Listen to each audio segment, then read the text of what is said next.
Wefalılık ağır yüktür, her kim götürüp bilmez.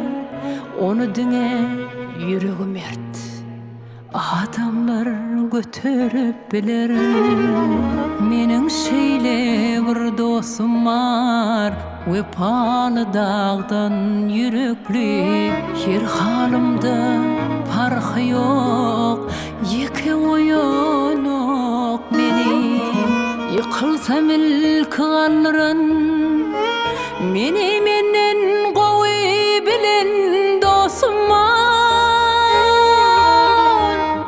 Dostumyň jany sag bolsun, oňa uzak ömür bersin Allahan. Ajylara, süjülere bile şayat bolluk bir. Ya ikimiz bile kanlık, ya bile yıkıllık bir. Acılara, süjülere bile şayat bolluk bir. Ya ikimiz bile kanlık, ya bile yıkıllık bir.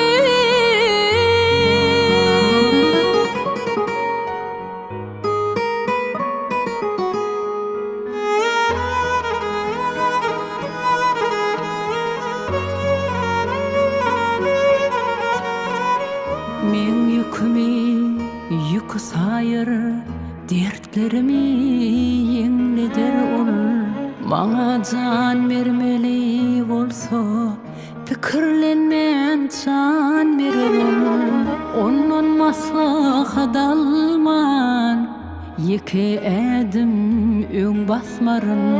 Janymdan umyt kessem-de, dostumdan umyt kesmerin. Yıkılsam ilk anlaran, meni menden gowy bilen dostum var. Dostumyň jany sag bolsun, oňa